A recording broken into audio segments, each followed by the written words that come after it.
Olá, muito boa tarde, bem-vindo ao Portugal Digital Summit, depois de uma manhã com muitíssimos temas variados. Se perdeu alguma coisa destes dias da Portugal Digital Summit, pode procurar e encontra tudo no site oficial precisamente deste evento, que acontece este ano de uma forma diferente e muito especial. Estamos aqui durante 5 dias, este é o terceiro, esta quarta-feira, e tudo acontece neste belíssimo cenário que é o antigo Museu dos Coches. O que é que temos esta tarde pela frente? Temos também muitos temas em conversa. Vamos aqui conversar sobre marketing digital, vamos ter tempo de falar de gestão de empresas em momentos de muita procura e também nesta tarde vamos ter a oportunidade de ouvir falar muito sobre mulheres e do seu papel neste mundo tecnológico. Agora, o debate que temos pela frente foca um tema não menos interessante. Vamos falar de inteligência artificial e daquilo que já existe no atendimento ao público. Por exemplo, num hotel, o que é que já existe? O que é que ainda há por fazer? E também do investimento que há disponível para novas empresas tecnológicas. Seja bem-vindo a este debate. A moderar temos João Tomé, que é coordenador do Dinheiro Vivo e DN Insider.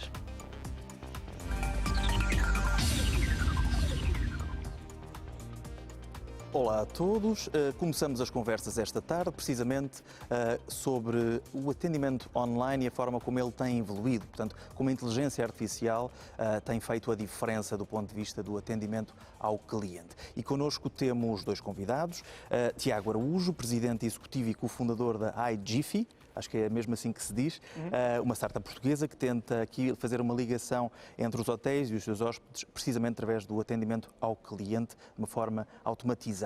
E temos Fernando Pérez Ferreira, que gera os investimentos no setor digital da Portugal Ventures. Obrigado aos dois por estarem presentes.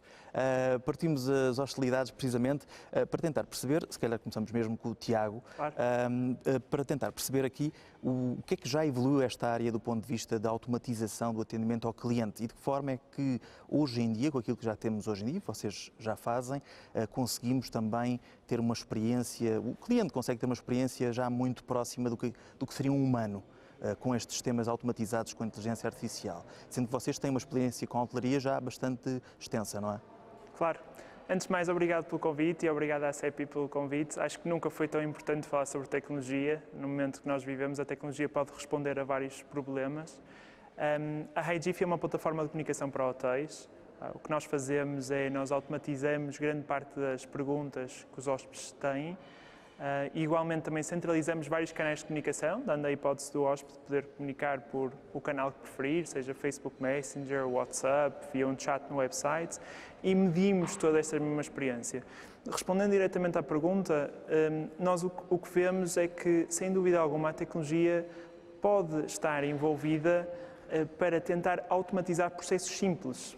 Vou dar exemplos específicos na área da hotelaria. Perguntas como a que horas é que é o check-in, a que horas é que é o check-out, ou infelizmente neste momento de pandemia o meu voo foi cancelado, o que faço agora? Este tipo de perguntas podem ser rapidamente automatizadas usando inteligência artificial. Okay? Esta inteligência artificial é realmente processamento de linguagem em que consegue identificar palavras-chave em frases que eu, hóspede, comunico com o hotel e com um nível de confiança alto dá uma resposta que já está parametrizada e responde automaticamente. Sempre que isto não é possível, realmente transfere-se para um humano e essa mesma pessoa no hotel consegue ir ao nosso back-office e consegue responder diretamente lá e dando a experiência personalizada. Por isso, o que nós vemos é, portanto, no caso da iGiphy com a hotelaria e há outros casos, é que realmente com a tecnologia nós conseguimos responder de uma forma pronta, exata e rápida, eficaz, e sempre que é algo mais complexo, realmente conseguimos passar para a pessoa certa dentro da instituição que seja um hotel, uma empresa como um hotel, consigam responder automaticamente. E do ponto de vista do que faz a diferença para os vossos clientes, são os hotéis, mas para os clientes deles também, o que é que têm sentido de eficiência, de poupança de custos? Têm sentido, de facto, uma melhoria que o vosso serviço permite? Já agora, com que hotéis é que costumam trabalhar mais ultimamente? Sim. Então, a iGiphy neste momento consegue garantir uma automatização de 70% das conversas, okay? Que é um volume bastante alto. E se calhar pegando também no facto que agora os hotéis estão a passar uma altura mais complicada, com menos staff, conseguir esta automatização na parte de atendimento ao cliente é mesmo muito importante. E falando se calhar um bocadinho mais, João, sobre a HiGiffy, e mesmo em termos de hotéis, a HiGiffy é uma empresa neste momento já com 4 anos, por isso diria que nós já passamos aqui pelo vale da morte, que se costuma dizer, das startups ou das tecnológicas. Uma empresa que já levantou capital estrangeiro, contamos com um ex-diretor de crescimento do Twitter como nosso investidor, já levantamos mais de 300 mil euros de capital e neste momento trabalhamos com mais de 1000 hotéis em 20 países diferentes, ok? E contamos com, este ano fomos considerados pela Organização Mundial de Turismo como a solução mais inovadora de turismo do ano, 2020, e contamos com clientes de referência, sem dúvida, como a Marriott e a Accor. O Marriott trabalhamos com propriedades individuais deles, a Accor trabalhamos com cadeias. Em Portugal, as grandes referências são o Grupo Pestana, o Grupo Now, o Grupo Porto Bay. Temos várias referências em Portugal e também temos clientes fora da área da hotelaria, mas ainda em turismo, como o Turismo Portugal. Obrigado. O Fernando, o ponto de vista do investidor nestas empresas é diferente, porque as preocupações também são um pouco diferentes de uma startup, mas a verdade é que esta área do atendimento ao cliente automatizado é uma área claramente de crescimento, onde compensa investir. Vocês têm no vosso catálogo, no Portugal Ventures, empresas que dominam nesta área, algumas que estão concretamente nesta área, outras que alimentam esta área de inteligência artificial, OutSystems, a Defined Crowd, OutSystems, um dos unicórnios portugueses, não é? Entre outras. Do ponto de vista do investidor, estes projetos nesta área em concreto são aliciantes, representam ganhos à partida. O que é que vocês olham concretamente para eles do ponto de vista de que podem dar no futuro? Agradecendo também o convite para estar aqui, eu diria que na Portugal Ventures esta interseção da inteligência artificial com a voz e a linguagem natural é para nós algo que nós vemos com muito potencial. Temos o investimento da Defined Crowd, que precisamente ajuda a angariar os dados que permitem treinar os algoritmos, e estamos a falar de ter clientes das maiores empresas tecnológicas americanas. Estamos a falar, por exemplo, de um projeto também que eu acarinho muito, que é a Doppio, de jogos de voz, e que no fundo nos permitem o quê? Permitem tornar de facto a que a voz volte a ser o nosso interface standard de comunicação com as máquinas. E eu acho que esse vai ser, no fundo, aqui o próximo passo. Eu acho que os chatbots têm um papel muito importante se calhar para a maioria do tráfego, que não necessita de um contacto tão próximo, tão humano, mas diria que o próximo passo é, de facto, passarmos aqui para call centers em que há uma conversa natural entre a pessoa e a empresa, no fundo. E o chatbot, portanto, a inteligência artificial é um bocadinho por aí, não é? O chatbot, eu acho que o chatbot pode ser muito útil para aquelas questões que muitas vezes são de recolher informação sobre horários, se a loja X está aberta, coisas que de facto não exigem uma interação muito profunda, mas que são, como disse o Tiago, a maior parte dos inquéritos que são feitos num call center. E portanto isso ajuda logo a eliminar ali um volume significativo de tráfego que, honestamente, não acrescenta grande valor em termos de lealdade ou de retenção. Aliás, eu diria até que estar à espera 30 minutos por uma chamada para um operador humano para saber se a loja na Avenida da Liberdade está aberta ou não, se alguma coisa vai fomentar é o churn. E, portanto, preservar, mais uma vez, os operadores humanos para os contactos de maior valor acrescentado. Eu acho que essa é a tendência de futuro que nós vemos aqui nesta área. Do ponto de vista de inteligência artificial, ela alimenta tanto chatbots texto como chatbots, entre aspas, voz. Portanto, sim. O que alimenta o processo é mais ou menos o mesmo, a forma como ele funciona e interage com o humano é que é diferente. Do ponto de vista mesmo da voz, que vocês na Portugal Ventures têm investido bastante, têm reparado que vale a pena de facto investir do ponto de vista de retorno? Há um retorno, ou seja, as empresas estão cada vez mais a aderir a isso? Eu separaria aqui um bocadinho, infelizmente, Portugal do resto do mundo. Portugal tem um problema de dimensão E os investimentos iniciais que são necessários para termos um assistente digital a falar em português europeu de forma ótima são muito elevados. Nós, por exemplo, na Define Crowd estamos a tentar montar um consórcio a nível português, trazendo o Estado, trazendo as principais empresas, para de facto podermos ter aqui um assistente em português de Portugal de primeira linha. No resto do mundo, e tirando países que obviamente tenham o mesmo tipo de dificuldades que nós, essa é já uma realidade, eu diria. Nós temos as assistentes digitais da Apple, da Google, da Amazon, que mais uma vez, então no inglês norte-americano, tem já um nível de perfeição bastante elevado e eu acho que aqui em Portugal falta fazer um bocadinho este push. Eu acho que esse deveria ser, quanto a mim, de resto, uma das prioridades também para toda a transição digital, porque eu acho que, mais uma vez, isso faria com que Portugal pudesse dar um salto qualitativo nesta área e resolver problemas que nós temos nos call centers das mais variadas entidades. E nas próprias entidades do Estado, não é? O que têm tantos problemas. Do ponto de vista, precisamente, desta área em tempos de pandemia, houve muitas empresas, as tecnológicas, que, como se sabe, subiram em flecha do ponto de vista de mercado. Houve muitas empresas a usar isto como oportunidade e a tecnologia tem ajudado a limitarmos o problema da pandemia. No caso da iGiffy, vocês, na hotelaria, têm um setor que foi altamente penalizado, mas a verdade é que estas ferramentas podem até ajudar um setor fragilizado, não é? O que é que aprenderam a nível de pandemia daquilo que mudou na vossa ligação também com os hotéis? Sem dúvida. Antes de mais, gostava de fazer um parênteses e se calhar lançar um pouco de debate antes de responder à sua pergunta diretamente. Respondendo aqui ao Fernando, há uma parte muito importante que nós temos de ter em conta nesta parte de atendimento ao cliente, que é, nós, neste momento, as aplicações de mensagens instantâneas, Facebook Messenger, WhatsApp, um próprio chat no website, nós usamos mais do que as redes sociais. Okay? Usamos mais o nosso WhatsApp do que usamos o Facebook, em termos globais. E então o que eu vejo na iGiffy é que realmente o hoje está no chat e nas conversas via chat e sem dúvida alguma concordo com o Fernando que o amanhã está na voz e cada vez vai caminhar mais para a voz, mas a verdade é que é importantíssimo responder à parte de chat e continuamos a ver a parte da voz.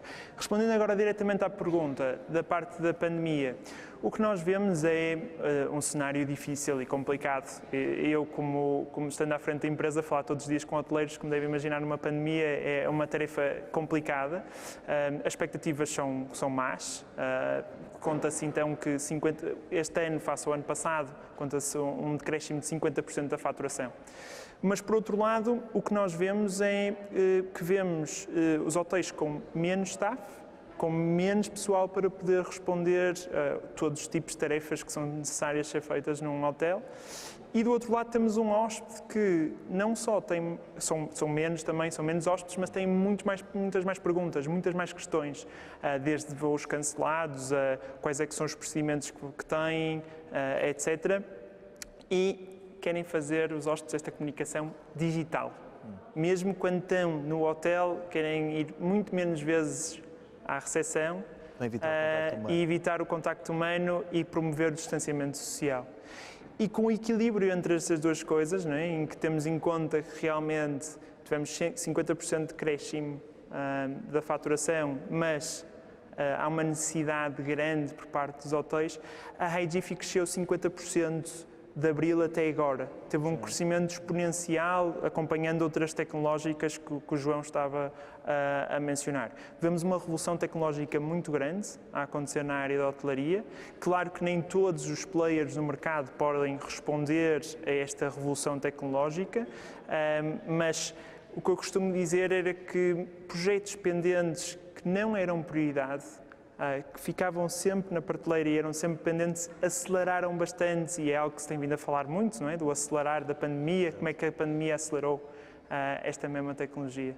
Claro, na verdade, os próprios clientes, muitos foram obrigados a usar a internet pela questão de distanciamento social, ou melhor, físico, não social necessariamente, recorreram à tecnologia. Portanto, houve mais clientes, mais utilizadores a aderirem à digitalização. E no vosso caso, repararam, por exemplo, que as pessoas, apesar de não quererem o contacto humano, querem um contacto humano destes chatbots, ou seja, querem que estes chatbots sejam cada vez mais parecidos com os humanos?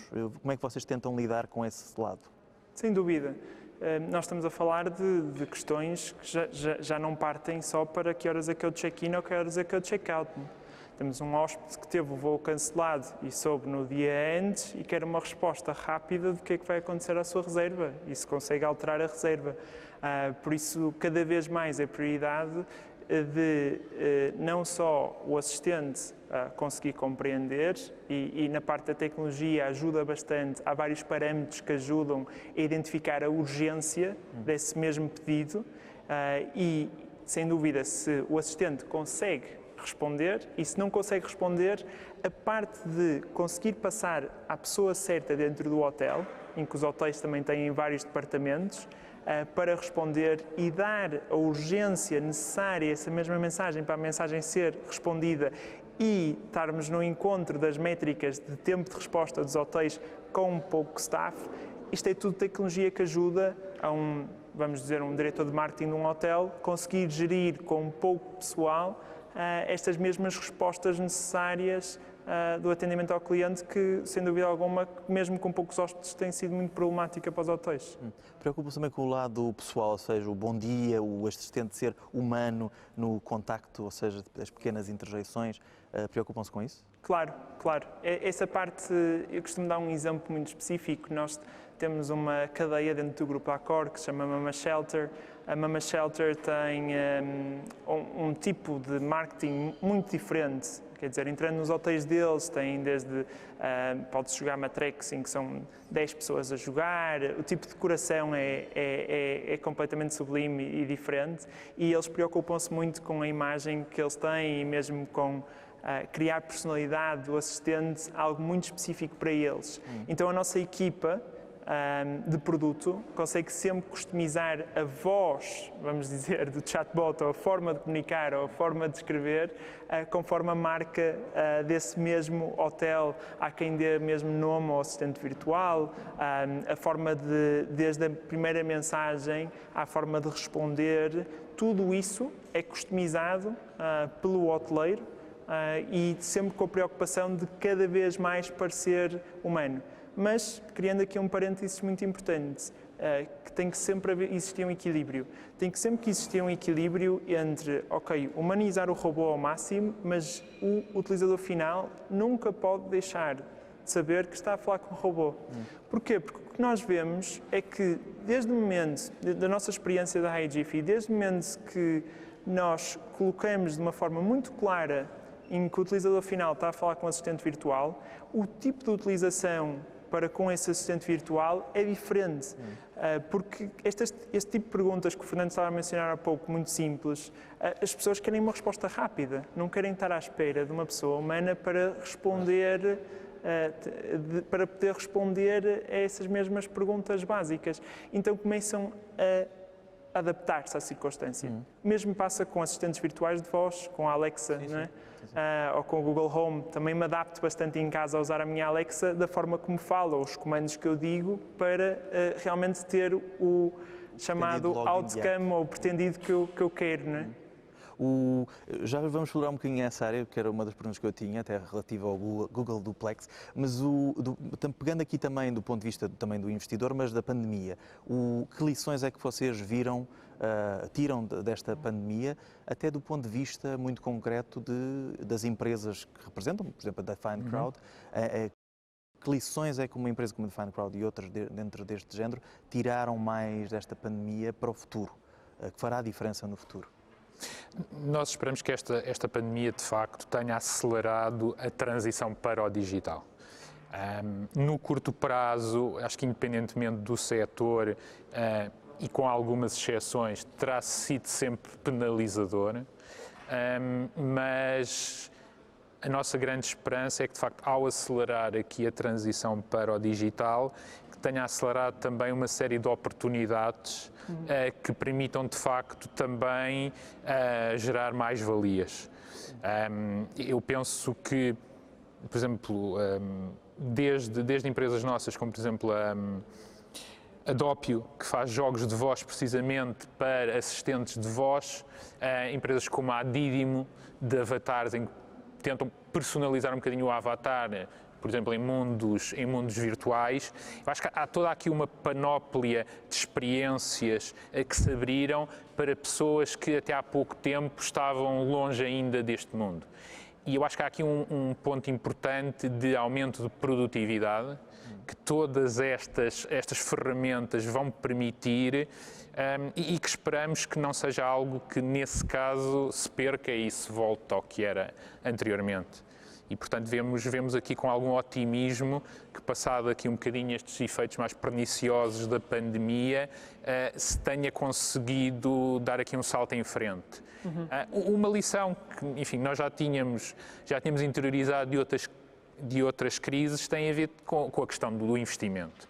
Ou seja, uma área onde nós procurámos intervir fortemente nesta pandemia foi investir em projetos que são geralmente considerados como bons projetos, mas que ali pontualmente estavam com dificuldades de investimento. Ou porque os investidores estrangeiros estavam quase a apresentar uma term sheet, mas com a pandemia recuaram, e nós interviemos para assegurar de facto e dar aqui um espaço de manobra a estas empresas, quer do nosso portfólio, quer outras empresas que nós ainda não tínhamos investido, quer também tentar depois tirar um bocadinho partido de outra oportunidade que se pode abrir, que é pessoas que, infelizmente, ou por estarem no desemprego ou por estarem no layoff, estarão mais predispostas a iniciar projetos, a iniciar startups.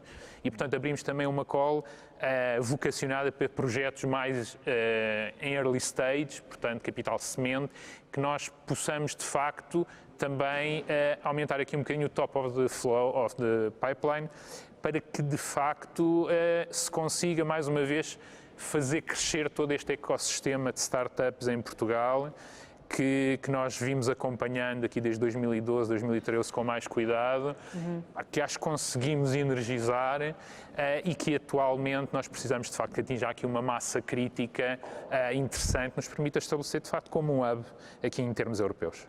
Muito concretamente, e eu estava a falar há pouco do exemplo do Google Duplex. O Google Duplex, portanto, é um add-on, um acrescento ao assistente digital da Google, permite pôr um assistente a ligar para um cabeleireiro, a fazer chamadas por nós e a marcar uma consulta no médico, enfim, toda uma série de coisas.